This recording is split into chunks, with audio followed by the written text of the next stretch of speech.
Hi everybody, my name is Tori Dibb and I chose to do my individual research project on the company of Harley Davidson in the motorcycle industry.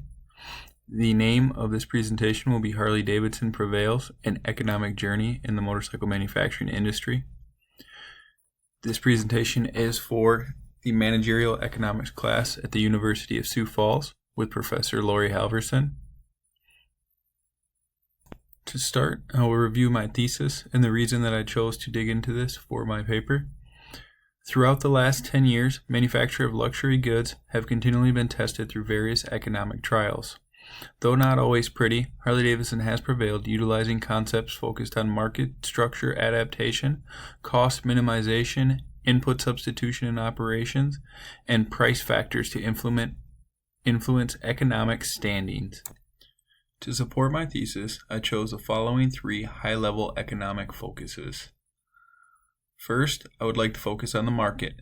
Second, operations. And third, the non-price/price factors, all of which can be found in our text from Farnham. First, I would like to focus on the market portion. For the market, Harley was forced to deal with market structure transition throughout the course of its life. First, the company was in much of a monopoly-like structure throughout all the way up to about the 1970s. As of current, it was forced to switch to an oligopoly-like structure. I'll further evaluate this later in slides. Second, I would like to focus on Harley-Davidson market power. When looking at the market itself, the prior structure was much monopoly-like. Farnham describes the monopoly as a market structure characterized by a single firm producing a product with no close substitutes. If we looked at Harley's past, by 1920, Harley-Davidson is the largest motorcycle manufacturer in the world, with nearly 2,000 dealers in 67 countries worldwide. Unheard of at this portion of time. From 1931 to 1953, Indy and Harley-Davidson are the only two motorcycle manufacturers. The first Harley-Davidson was built in 1901. Their popularity did take off in World War I when 20,000 Harleys were used in the U.S. infantry. It was looked at as almost an American motto to ride a Harley. In 1953, Indian was forced to shut down, and Harley became the only. Though Harley started off on such a strong note, it was nearly a matter of time until other manufacturers came knocking at the doors, say from overseas. At this point, Harley has transitioned into a structure like an oligopoly.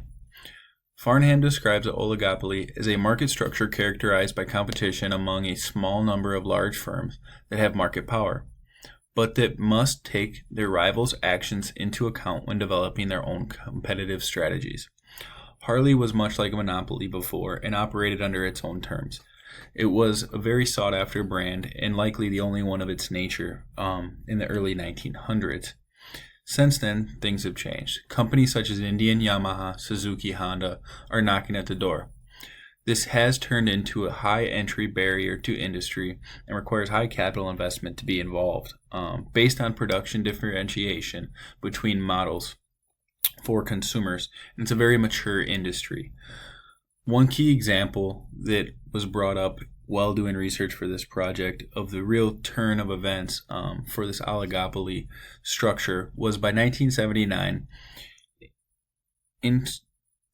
Incursions by Japanese manufacturers led by Honda squeezed its heavyweight motorcycle shares at Harley-Davidson to nearly 20%, coming off of an 80%. This changing in structure was no easy task for any company, let alone Harley-Davidson. Harley was forced to focus on their market power. Farnham describes market power as the ability of a firm to influence the prices of its product and develop other competitive strategies that enable it to earn large profits over longer periods of time. In the beginnings of Harley-Davidson, this had little effort required.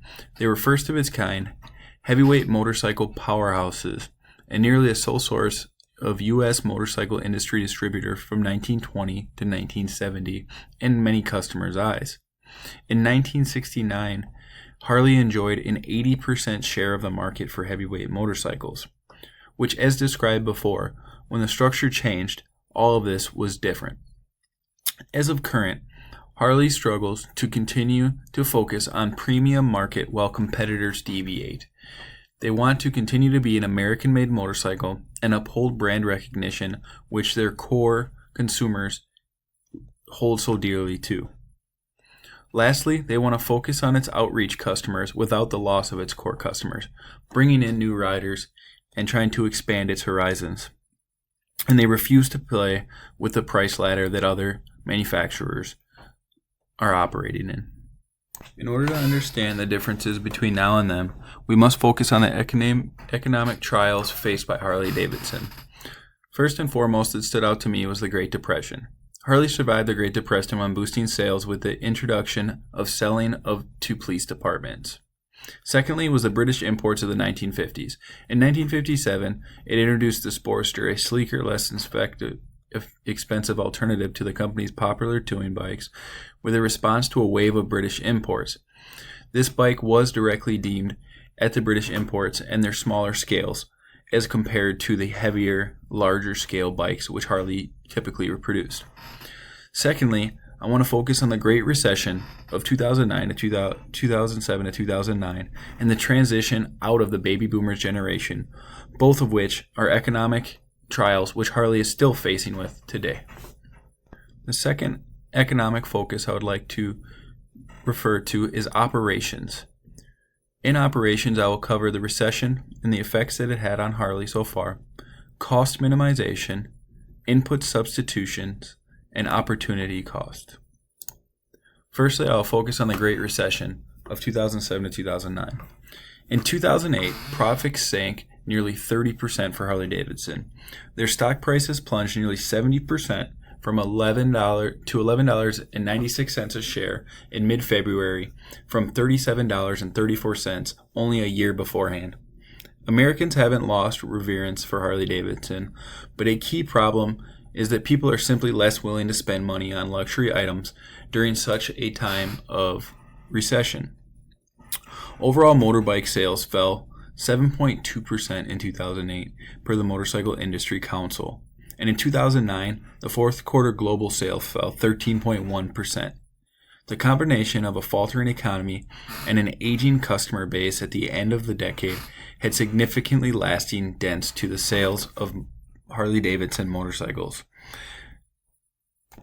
This economic recession took a large toll on many companies, and Harley in particular, as described in the previous slide. In order to account for this, Harley was forced to look at things such as input substitutions.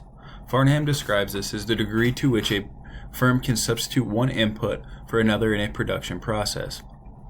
Input issues that Harley faced was the price ladder, less options to appeal to more customers is much of what its competitors are doing, cheaper forms of manufacturing and assembly resources, quality of goods produced, whether it's materials, labor, production process, manufacturing size, or capital and energy substitutions, which they can change for their input substitutions. As per Fortune Incorporated, developers at Harley-Davidson stood firm on using premium materials like metal fenders, side covers, rather than plastic found on comparable competitor bikes.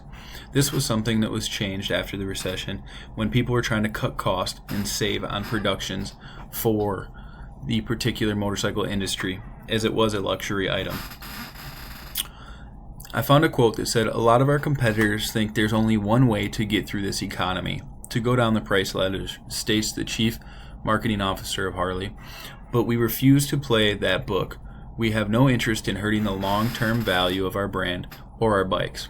I found this to be very interesting, as Harley has always stuck true to their guns and really focused on what mattered to them the most, while trying to stay competitive in the market, even through economic crises such as the recession. The economic resolutions that Harley chose to move forward with for input substitutions was to create premium suppliers, to eliminate some of the tension and have continued quality. Secondly, they would outsource manufacturing of small components, not large components like their powertrain or things of that nature, which hold true to Harley, but things like forks, brakes, shocks, and wheels. As per Time Incorporated, Harley planned to increase its capital investments and as well as the energy substitutions that we talked about before to increase the investment in customer-facing marketing in 2016 by approximately 65% from 2015 levels, and increase its investment in new product development by nearly 35% from 2015 levels. This would represent nearly a $70 million increase and really focus on the capital and energy substitutions that we had talked about in this previous slide shown. The other key component that Harley wanted to focus on was cost minimization in their input substitutions. The company was forced to have its Wisconsin labor unions to accept wage and benefit concessions because they were threatening to move the factories out of the state. New contracts would allow the company to cut 325 employees and convert 150 to 250 other workers to the casual status, which means they would have fewer benefits and it would be on an as-need basis. Harley is looking to reorganize and reduce its workforce to streamline functions, for which will incur expenses of approximately $20 to $25 million in quarter 4 of 2016. Creating a continuously trimmer business will help the company boost its profitability. The last point I want to talk about in operations is opportunity cost, the economic measure of cost that reflects the use of resources in one activity, such as production process by one firm, in terms of the opportunities forgone in undertaking the next best alternative activity. Harley-Davidson struggled with this to focus on models, brands, and partner companies such as Buell. As per Fortune Incorporated, in the article Harley-Davidson Aging Biker Problems, since May of 2009, Harley has consolidated operations, terminated its Buell line of sport bikes, and sold its MV Agusta Italian motorcycles back to the founder. The opportunity cost of producing other less desirable lines has created a negative economic impact for the company, and they have chose to focus on their core values. Harley has also increased its focus on its outreach customers and flexing its cost of opportunity in this manner. So all the time that was spent on Buell and other things like that has now been put into its outreach for customers in things such as the Street 500 and 700 series, where they are reaching nearly 7 to 10 out of 10 riders, which are brand new to the Duo themselves when it got released here in 2015. Driven demand in the brand to outside sources. The last economic factors mentioned by Farnham in our text that I would like to focus on is price factors with regards to versionizing and promotional pricing. When looking at versionizing, Farnham describes it as offering different versions of a product to different groups of customers at various prices, each designed to meet the needs of a specific group. This is something that Harley has done for years with models and variations, such as the Night Train package, which is for outreach customers, an all-black version, Touring package, which is looked at for travelers, and Screaming Eagle packaging, which is their performance package. An example of this would be, upon further research, Harley development team quickly discovered that young outreach customers aren't into heavy chrome found on many Harley-Davidsons, hence the emphasis of the primarily black Sportster 883 by Time Incorporated, which is the Night Train packaging. If you look here, you can see versioning examples. It's the same model with many options specific to rider needs, factory add-on to satisfy long trips, or aggressive styling for town commutes. Lastly, I would like to focus on promotional pricing. Farnham describes this as using coupons and sales to lower the price to customers with more elastic demands, but also imposing costs to these customers. This is something that Harley has always done. Things such as fall check promotion, basically purchasing a new model before it is produced, incentives with options, additional maintain packages, so 1 year of free maintenance with your purchase, and trade-in incentives, basically targeting loyal Harley buyers. Second would be the Owning the Road promotion, which we'll see here shortly. Low financing percentage, long term, extremely low down payment, target tax returns dates, and it targets outreach customers. As you can see above, the promotional pricing example of the Owning the Road has never been so easy. $500 down, 3.99%, and 72 months. Lastly, I would like to focus on the results of these three economic concepts. Since 2009, Harley has outperformed the country's heavyweight motorcycle market in terms of volume growth rate. Despite the entry of new players in the country, such as Indian Motorcycles, Harley has managed to grow its share each year since 2009. And Harley has increased its focus on outreach customers comprising young adults, women, African Americans, and Hispanics. In 2013, Harley's growth rate for outreach customers in the U.S. was more than twice its growth rate for core customers, while keeping core customers with them. Thanks for your time.